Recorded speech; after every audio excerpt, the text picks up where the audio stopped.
The Felhunter was the 20th most dangerous NPC in Vanilla WoW, and that's only because Blizzard used to track the stats of NPC kills, and all Warlock pets that killed players in PvP counted towards that. The Imp and Succubus were numbers 19th and 13th on that list, so the Felhunter wasn't even the most dangerous Warlock pet in PvP, despite it being the most popular Warlock pet for most of the Warlock's history in PvP.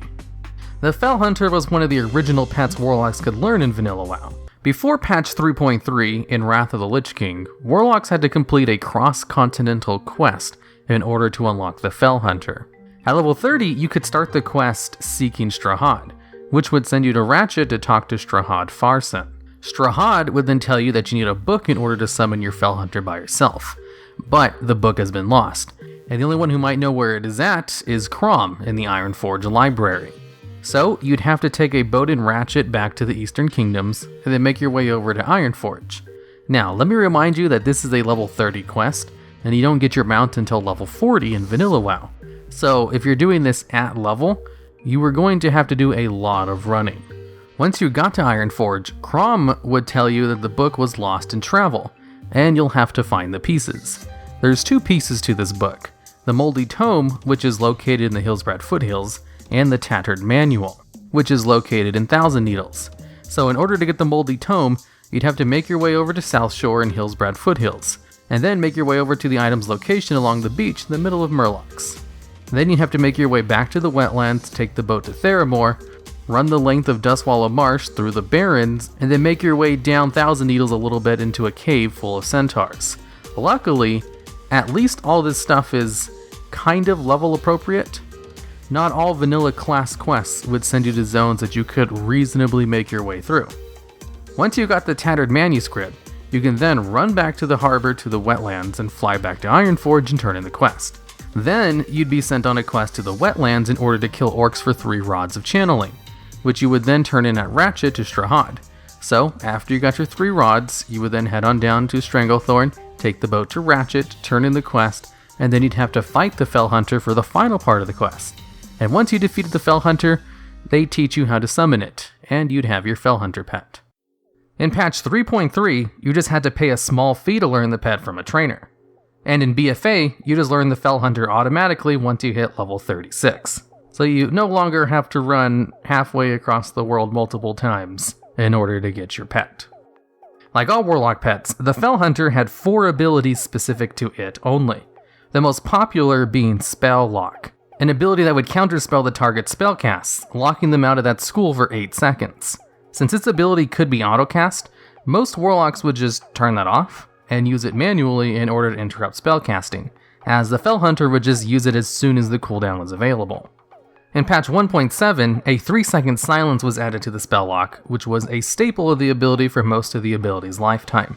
It allowed lazy Warlocks to leave spell lock on autocast, to just randomly silence an enemy spellcaster once every 30 seconds.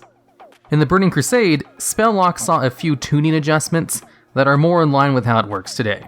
Its cooldown was lowered to 24 seconds, which is what it stayed at, and its lockout duration was lowered to 6 seconds instead of 8 seconds, which is also how that works today. Then, in Warlords of Draenor, the silence component to spell lock was removed, and now it only interrupts spellcasting. During Legion, the Doomguard pet from the Grimoire of Supremacy could be used to interrupt as well, but with its removal in BfA, once again Felhunter is the only pet with an interrupt, and if the Warlock wants to be able to interrupt, they have to use a Felhunter.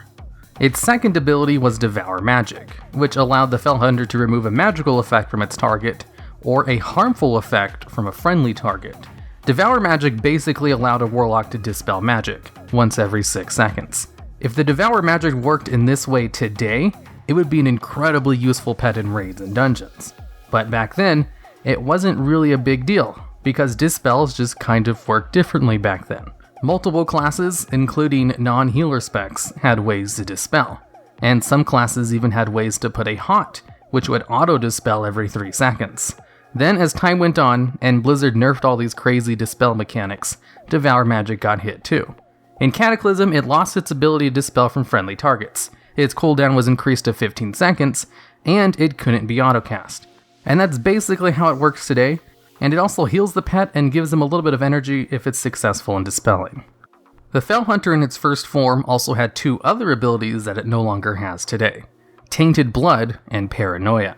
Tainted Blood was a buff it cast on itself for 1 minute that would put a stacking attack power reduction debuff on targets that attack the pet with melee attacks, which could stack up to 5 times, basically discouraging melee abilities from killing the pet. Paranoia was an aura that it gave everyone in the Warlock's party that increased their stealth detection, and Paranoia is usually on the list of kind of useless abilities that existed in vanilla. Kind of. Stealth detection was useful in some circumstances, but not all that useful, as being one of the only 4 abilities the pet could learn. So in Wrath of the Lich King, Paranoia and Tainted Blood were removed and replaced with Fel Intelligence and Shadow Bite. Shadow Bite was the Felhunter's spammable ability, something for it to do damage with besides just melee attacks, which is all it had before. With Shadow Bite, Felhunters actually started to see more play, as it started doing some decent-ish damage when compared to the other 2 standard pets that were used for DPS, the Succubus and the Imp, who already had damaging abilities by default. In Wrath of the Lich King, when Shadow Bite was added, it also did extra damage per dot from the owner, making it the go-to pet for affliction locks that love to put up a ton of dots. This extra damage was changed over the years and removed and added back in, and today is not part of the ability in BfA. It just does normal damage no matter the dots on the target. Fel Intelligence was a passive buff that increased everyone's intellect and spirit, which was eventually changed to increase the party's maximum mana and mana regen in Cataclysm, before being removed from the game in Mist of Pandaria. And Felhunters were not given a new ability to replace Fel Intelligence. Felhunters just have 3 abilities now, instead of the usual 4. Throughout WoW's history, there has also been quite a few talents that affected the Felhunter in useful ways. In Vanilla and the Burning Crusade, the Demonic Sacrifice talent allowed the Warlock to sacrifice a demon to gain a special effect, usually used on the Succubus for extra shadow damage. In some cases, however, it was used on the Felhunter, granting a % mana value every 4 seconds for 30 minutes, being quite useful in long fights where the Warlock would become starved for mana, and when mana still meant something for normal casters. With the Master Demonologist talent in Wrath of the Lich King, as long as the Warlock had the demon summoned, they took 10% less spell damage, and with that, they could also choose the not often used, at least with this demon, the Demonic Empowerment talent, which dispelled all magical effects from the Felhunter. Just a note, it's a meme in the PvP community to attack the pet, and if it is attacked, it's with burst damage to kill it as quickly as possible. No one's going to be casting debuffs or dots on a Felhunter in 90% of cases, which made this talent comically bad. With the talent Grimoire of Service, Warlocks could even have 2 interrupts, by having a Felhunter and summoning a second temporary one. The second Felhunter would interrupt the target upon being cast, and then attack the target for a while. Sadly, this was removed in BfA, with it now being a demonology-only talent that can only summon a Felguard. But it still does exist in a way, in the form of Call Felhunter. A demonology-only PvP talent, it allows you to interrupt your target. However, unlike Grimoire of Service, this cannot be used if you already have a Felhunter out, and it does not summon a second Felhunter to attack your target, like the Grimoire did. It literally just interrupts. In Mists of Pandaria, Warlocks had a talent available to them called Grimoire of Supremacy, which upgraded their pet to a more powerful version of itself. The Felhunter was upgraded into the Observer. The Observer had 3 abilities just like the Felhunter. It had Tongue Lash in place of Shadow Bite, which did the same thing except it had a 10-yard range instead of a melee range. It had Clone Magic instead of Devour Magic, which basically did the exact same thing, and Optical Blast in place of Spell Lock, which did the exact same thing of interrupting, but it also did a little bit of damage.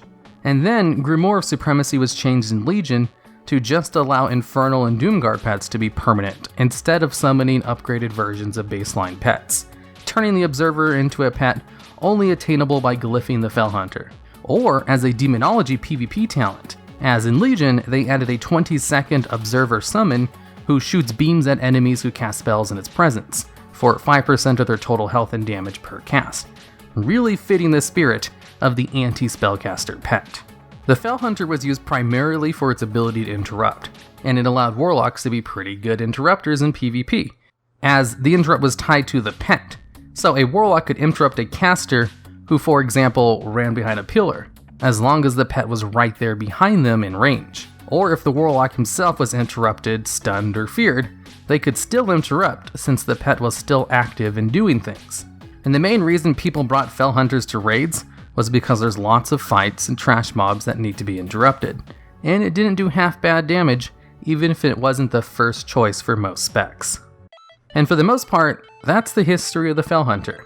If you think there was something important that I missed, or you have ideas for future history videos just like this one, I'd love to hear about them down in the comments.